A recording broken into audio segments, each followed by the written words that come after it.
Have you ever wondered if something that feels like love could also quietly take away your freedom?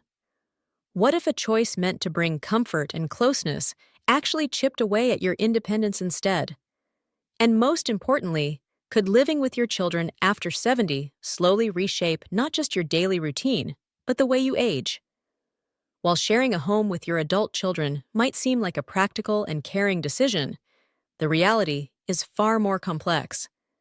At this stage of life, co-living can gradually erode the independence, peace, and sense of purpose that you've spent decades carefully building. What appears on the surface to be a blessing may, over time, begin to undermine your confidence, your health, and even your most treasured relationships. In this video, we're going to explore 8 revealing reasons why living with your children after 70 may not be the gift it seems to be. Each of these reasons shows how your environment can quietly shape your well-being, not just in how you live today, but in how you grow older tomorrow. From lost freedom to silent feelings of guilt, to the slow fading of your own goals, the impact runs deeper than many realize. Stay with me until the end, because you won't just learn what to avoid. You'll also discover how to protect your health, preserve your independence, and maintain strong family bonds on your own terms. If you've ever felt caught between love and boundaries, or questioned whether moving in with your children was truly the right decision, this video may provide the clarity and peace of mind you've been searching for. Let's begin with the very first reason: the loss of personal independence. This is often the earliest sign that begins to slip away when you live with your adult children. And it doesn't happen all at once. It usually starts with small, almost invisible details. Someone else taking over the grocery list, meals being prepared without your input, or the television remote always landing on a channel you didn't choose. Over time, your day slowly starts to revolve around another person's rhythm, and bit by bit, your own choices and preferences begin to fade quietly into the background. Independence after 70 is about far more than just whether you can walk on your own or carry groceries. True independence is the freedom to live according to your own timing, your own values, and your own voice. It's the ability to decide when you eat, how you spend your afternoons, and even which small rituals give shape to your days. When you give that up, even with the best intentions in the name of family, you start to lose the feeling that your life is still truly yours. And slowly, almost invisibly, that loss chips away at your sense of dignity and self-respect. There's also something deeply connected to identity here. Your home is more than just walls and furniture. It's an extension of yourself. The way you decorate, the meals you prepare, the moments of rest you choose, even the music that drifts softly in the background, all of these details quietly tell the story of who you are. But when you live under someone else's roof, that story gradually begins to merge into theirs. At first, it may seem like a small adjustment, but over time the emotional cost becomes heavier than most realize.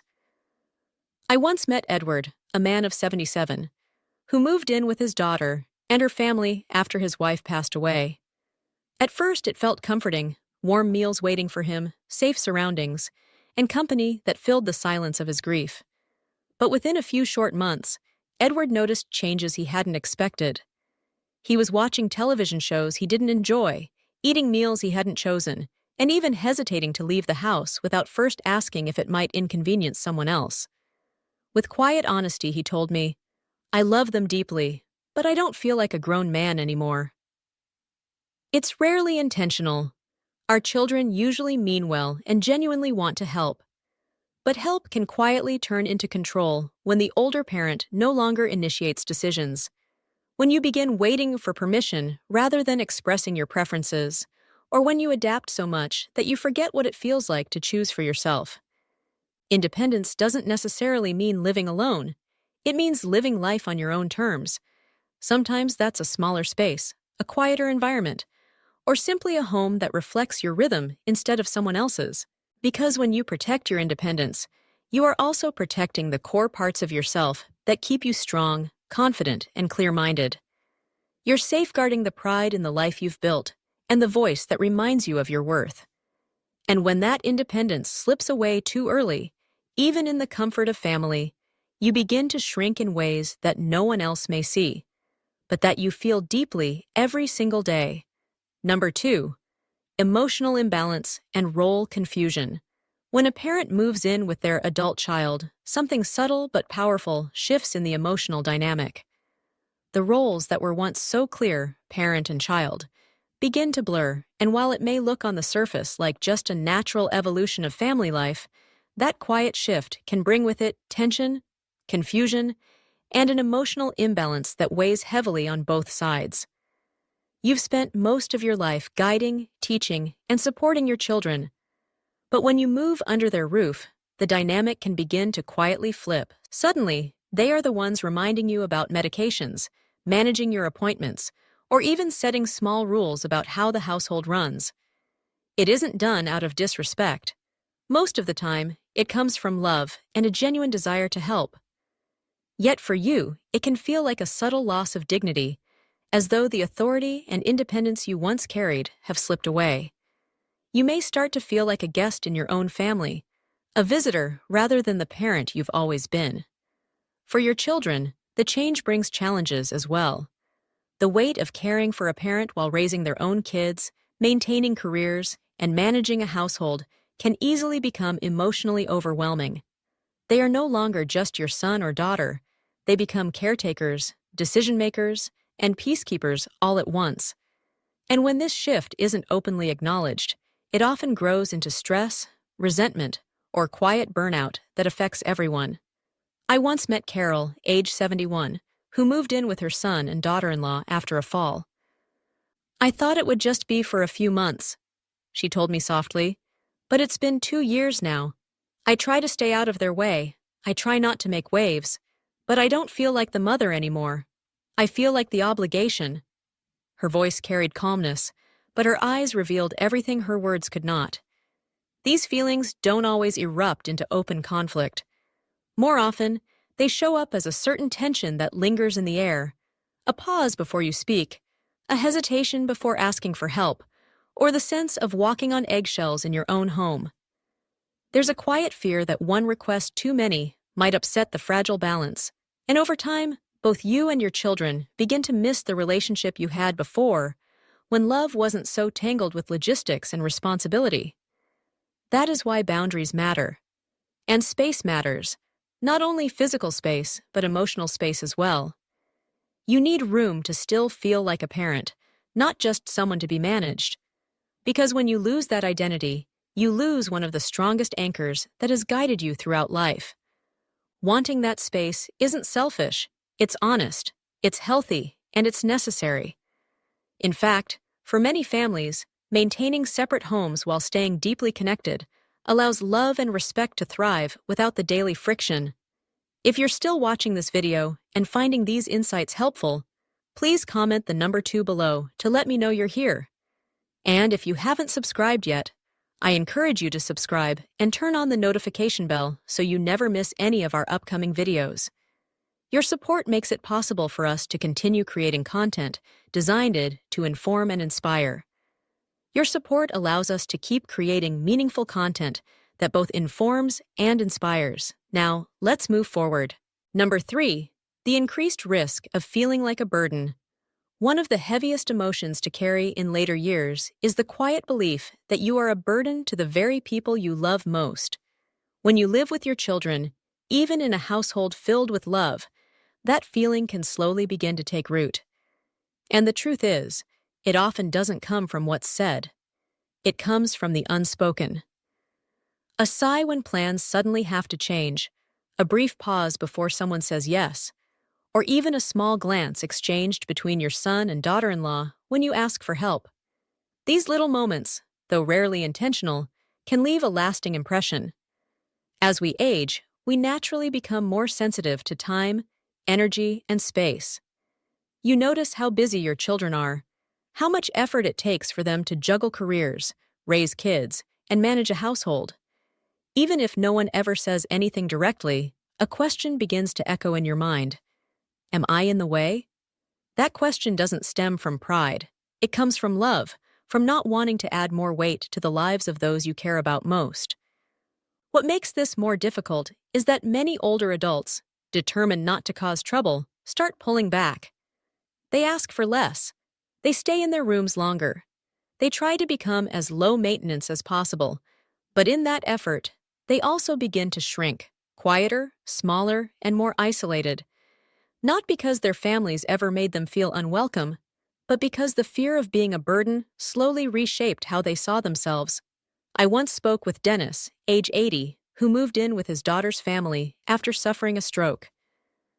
"They treat me kindly," he told me, "but I hear them whispering about money, about the extra groceries. I know they're not blaming me, but it still makes me feel like I cost too much to love." His words reveal a painful truth.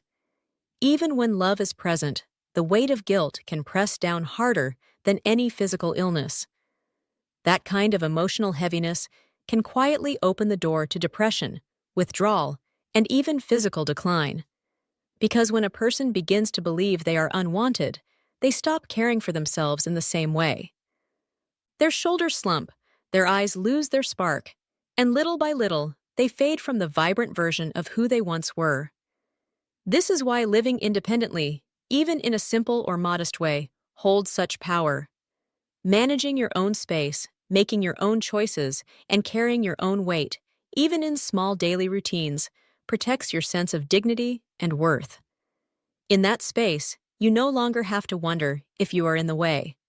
You know you belong because you're standing firmly in your own life. That ability to stand on your own is more than just a boost to your pride. It's medicine for your health. It encourages you to move more, laugh more, reach out more, and stay connected to life in ways that truly matter. It's a daily reminder that you are not simply someone to be taken care of, but someone who still has value to share, wisdom to offer, and presence to bring into the world.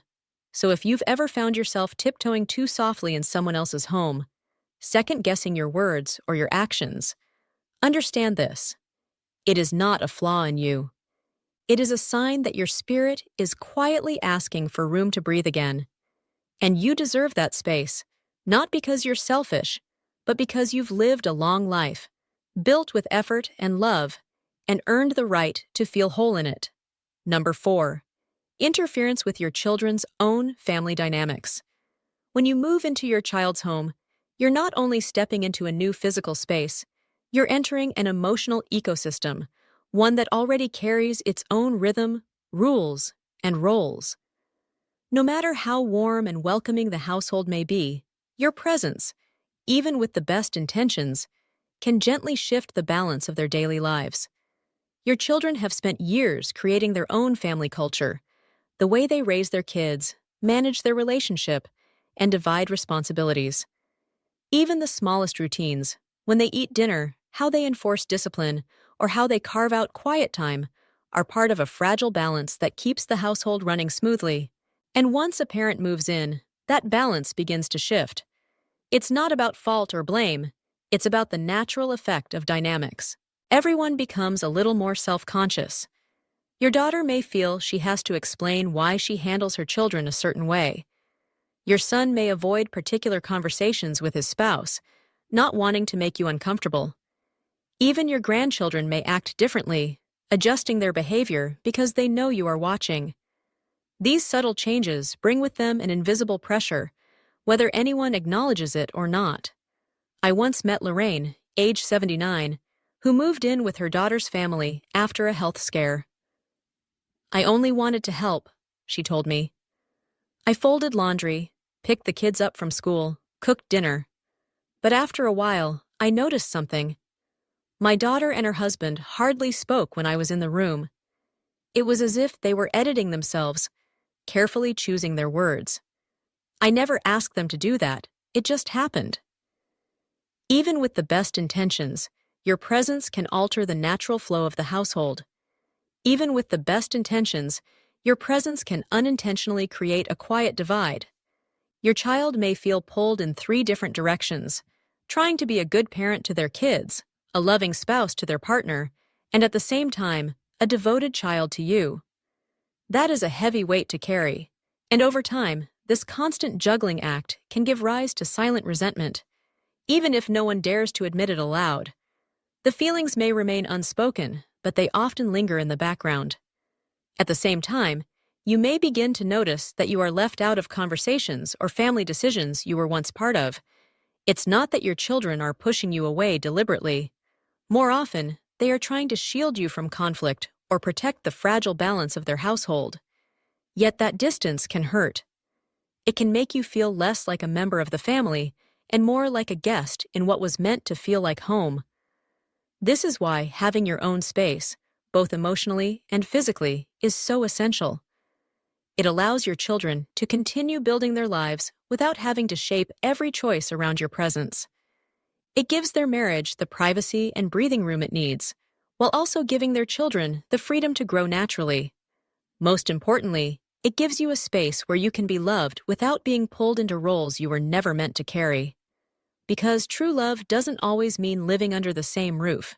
Sometimes it means staying close in spirit while giving each other the space to thrive independently, on your own terms. If you're still here and finding these insights meaningful, please comment number 4 below so I know you're following along. And if you haven't subscribed yet, take a moment to hit that button and turn on the bell so you won't miss the next videos. Your support allows us to keep creating valuable content to guide and inspire you. Now, let's move forward. Number 5. Reduced motivation to stay active and social. One of the quietest risks of living with your children after 70 is how easily your world can begin to shrink. When everything you need is right under one roof, meals prepared, company available, help always nearby, it becomes tempting to stay inside, take it easy, and let the outside world slowly fade into the background. While that might feel safe, comfortable, and even convenient, it also carries a hidden cost. Over time, it can slowly steal away the spark that keeps you strong, alert, and deeply connected to life. As we age, staying active and engaged with others is not a luxury, it is a lifeline. Movement and social connections protect our balance, sharpen our cognition, lift our mood, and even support our heart health. But when those things are neglected, the decline is subtle at first, then more obvious with time. When you live with your kids, it becomes surprisingly easy to go days without walking very far, meeting someone new, or doing anything that truly challenges your body or your mind. At first, it doesn't seem like much, but little by little, that inactivity begins to change you. You might stop going to the community center or no longer make that simple walk to the market. You might tell yourself, "I don't need to today, dinner is already prepared," or avoid an outing just because you don't feel like explaining where you're going. Over time, that pattern settles in and becomes the new normal. Less movement, fewer conversations, less stimulation, and soon, less of the vibrant, active version of yourself. I think of Richard, 82, who moved in with his daughter after knee surgery. At first, it was practical and reassuring, but as months went by, he found himself spending most of the day in front of the television. "I used to be the guy who walked 2 miles every morning," he told me. "Now I hardly leave the couch unless someone asks me to." That's the hidden trap. When all your needs are met too easily, you gradually stop engaging with life. And that disengagement doesn't just show up in one way, it shows up everywhere. Physically, in stiff joints, slower reflexes, and lower energy. Emotionally, it creeps in as loneliness, boredom, and even depression. Not because your family made you feel this way, but because your world slowly stopped challenging you to participate in it. Living on your own, even in a modest way, naturally pushes you forward. You have to move, you have to step outside, you have to solve small problems, ask for help when needed, and plan your own days. Those simple, everyday actions keep your body alert and your mind alive. They remind you that you are still in charge of your life and that your choices still shape your days. So if you've noticed that you are moving less, speaking less, or engaging less since living with your children, pay attention to that shift. Comfort can certainly be a gift, but it can also turn into a quiet trap. You deserve more than just being cared for. You deserve to feel useful, connected, and energized. Because the truth is, the more you keep yourself in motion, physically, mentally, and socially, the longer you will hold on to the parts of yourself that make you feel truly alive, not just existing, but fully living. Number 6. Conflict over lifestyle and household habits. When you live in someone else's home, especially your child's, you quickly realize that their way of life is not always the same as yours. Even the smallest differences in daily routines can quietly grow into points of tension. And no matter how deep the love in a family may be, these differences can slowly build over time, turning into frustration, misunderstandings, or even conflict. It doesn't always take something big.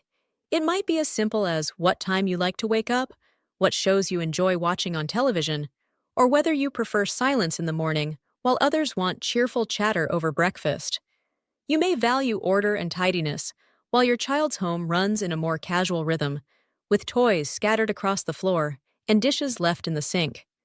Maybe your comfort comes from calm evenings, yet their nights are often filled with laughter, phone calls, or late dinners. At first, you remind yourself, this is their home, I can adapt. But the longer you live there, the more difficult it becomes to ignore your own preferences. You may find yourself holding back small comments or even withdrawing from family spaces to avoid saying anything. Over time, this can create a quiet but heavy sense that you are a guest who has stayed too long, while your children might begin to feel like they must constantly adjust to keep you comfortable. I remember talking with Elaine, 73, who had moved in with her son and daughter-in-law. She told me, I never said anything, but their 9 o'clock p.m. dinners drove me crazy. I'd already eaten by then, and I felt awkward going to bed while everyone else was just starting their meal. She wasn't angry, but that daily discomfort eroded her sense of belonging. Lifestyle differences don't always have to be dramatic to create strain. Sometimes it's simply about pace. You may enjoy slow, quiet mornings, while your grandchildren blast music as they rush off to school. You may prefer soft lighting in the evenings, but someone else always leaves the lights blazing. Each of these small differences adds to a sense that you're out of sync with the rhythm of the household. Over time, both you and your family start making adjustments, sometimes out of love, but often out of silent pressure. And pressure in close quarters can quickly turn into stress. The unspoken kind of stress is the most dangerous because it doesn't come out in direct conversations. Instead, it creates subtle distance where warmth used to be.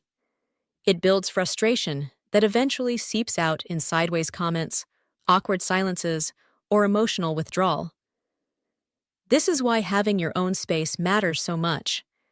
Not only physical space, but emotional space too. Because when you have the freedom to live at your own pace, and your children have the room to keep their own rhythm, the family bond remains stronger, healthier, and filled with genuine respect. It's not only about avoiding isolation, it's about creating harmony. When you live separately, you have the freedom to shape your own environment, follow your own rhythm, and preserve the habits that make you comfortable without clashing against someone else's lifestyle every single day. At the same time, your children can continue building their own routines, raising their family, and maintaining their household flow without feeling the need to constantly adjust. Because the goal isn't simply to prevent conflict, it's to protect peace. And sometimes the most loving way to remain close to your family is to do so from your own space, a place where both sides can breathe, rest, and live without stepping on each other's rhythms. If you're still watching this video and finding these insights valuable, please leave a comment with the number 6 below to let me know you're here. And if you haven't subscribed yet, I encourage you to subscribe and turn on the notification bell so you don't miss any of our upcoming videos. Your support helps us continue creating content that both informs and inspires. Now let's move forward. Number 7. Delayed pursuit of personal goals or passions. After 70, something powerful can happen if you allow it. You finally have the time, the space, and the freedom to explore parts of yourself that may have been placed on hold for decades. Maybe it's hobbies you once loved but had to set aside, dreams you tucked away while raising a family, or even new interests you are only now beginning to discover. This stage of life can be a doorway to self-discovery, but when you live with your children, those personal pursuits often slip quietly to the background. It usually doesn't happen because anyone tells you to stop. Instead, it happens because life under their roof gently pulls your attention elsewhere. At first, it's subtle. You might skip that painting class because you feel obligated to stay home and help with dinner. You pass on attending the book club because you don't want to leave the house empty or worry about explaining where you're going. You tell yourself, next week, or it's not that important. But slowly, almost without realizing it, your own goals and passions get pushed aside. Over time, your identity as an individual, someone with unique projects, curiosities, and personal growth, begins to fade. This becomes especially true, when your adult child's home turns into the center of your daily life. Your schedule begins to orbit around theirs. Your emotional energy gets poured into helping them, supporting the grandchildren, or simply adjusting to their household pace. While this might feel useful and even fulfilling in the beginning, it can quietly delay your own growth at a stage in life when nurturing your independence and pursuing self-discovery is more important than ever. I remember Harold, 75, who shared his story with me. Harold had always dreamed of learning the piano after retirement. It was something he spoke about often, imagining the joy of sitting down each morning and letting his fingers dance across the keys. But after moving in with his daughter, he told me, "I just couldn't find the right time. Someone was always in the living room, and after a while, I just stopped thinking about it." That's the quiet risk. You stop thinking about it. You stop thinking about what you want, about what excites you, about the possibilities that still remain. And when you stop thinking about those dreams long enough, you start to believe they're no longer possible. But here's the truth. Your personal growth does not end simply because you've turned 70. It is never too late to learn, to create, to contribute, or even to change direction entirely. In fact, this stage of life, if nurtured properly, might become the richest and most authentic chapter you've ever lived. To reach that, though, you need three things: time, space, and permission. And not permission from others, but permission from yourself to put your passions first. That is why having your own home, even if it's modest or small, can give you back a powerful sense of agency. You decide how your day unfolds. You choose when and how to pursue the things that light you up inside. You set your own pace, follow your own impulses, and rediscover what it means to enjoy something that belongs to you alone. Isn't that kind of freedom worth holding on to? Because while living with your children may provide comfort and security, it often delays the very part of life that makes this season meaningful, becoming more of yourself than you have ever been. And that is something too precious to let slip away. Number 8. Greater difficulty establishing independence again later. One of the most overlooked risks of moving in with your children after 70 is how much harder it becomes to reclaim your independence if circumstances shift. At first, you might think, this is only temporary, or, if I need to, I can always move out later.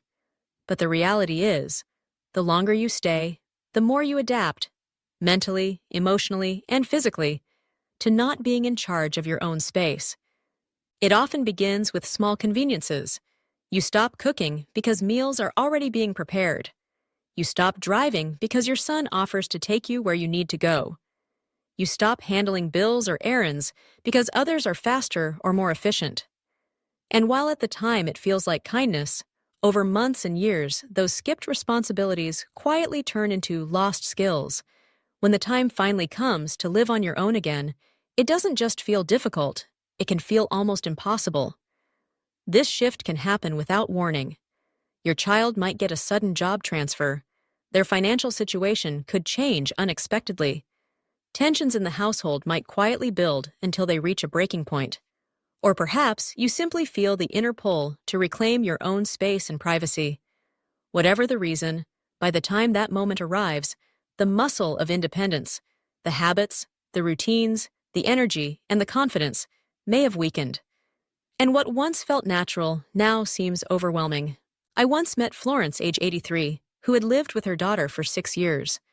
When her daughter's family relocated across the country for work, Florence chose not to move with them. "I thought I'd be fine," she admitted, "but I had forgotten how to live alone. I didn't know how to shop for just one person anymore. I wasn't sure how to set up utilities or refill my prescriptions. I felt like a stranger in my own life. Her words were heartbreaking, but also deeply eye-opening. That's why maintaining even a small level of independence is so crucial. It's not about pride or stubbornness. It's about being prepared, emotionally, mentally, and practically, for whatever life brings next. Because no matter how stable things may feel today, circumstances and family dynamics can change. And if you've allowed yourself to become too dependent, you may find yourself facing that next chapter with fear instead of strength. But when you continue to live on your own, or even if you simply protect your autonomy while staying close to family, something powerful happens. You keep your skills sharp, you preserve your confidence, and you remind yourself every single day that you are still fully capable of steering your own life. The older we get, the more valuable independence becomes, not only for the dignity it gives us, but for the way it prepares us for change. Independence keeps you agile, it keeps you growing, and it protects the sense of freedom that makes this stage of life truly fulfilling. It gives you a quiet assurance that no matter what changes tomorrow may bring, you'll still know how to stand firmly on your own 2 feet. Independence after 70 is not just a lifestyle choice, it's a lifeline. It's what protects your identity, keeps your confidence steady, and fills your days with meaning and purpose. While living with your children may appear to be the simpler and safer path, it often carries invisible costs: your routines, your freedom, and sometimes even your sense of self. This doesn't mean you must live far away to remain close. It means you deserve a life that still feels like your own, a space where your preferences are respected, your voice matters, and your daily rhythm is guided by your own needs, not just by what's convenient for others. After all, isn't true closeness built on respect and balance rather than constant proximity? If this message resonated with you, I'd love to hear your thoughts in the comments below. What part of your independence are you working hardest to protect? Sharing your story not only inspires others, but reminds you of what matters most. And if you haven't subscribed yet, now is the perfect time to do it so we can continue bringing you insights that help you live with dignity, freedom, and choice in every chapter ahead. Thank you so much for joining us today. Please leave a comment and share one lesson you're taking away from this video and how you plan to apply it in your own life. Your reflections are deeply valued, and reading them gives us encouragement to keep creating meaningful content. If you found this video helpful, please like, subscribe, and share. Your support allows us to continue making content that informs, inspires, and uplifts. Wishing you good health, happiness, and peace always. And remember to subscribe so you don't miss the next video.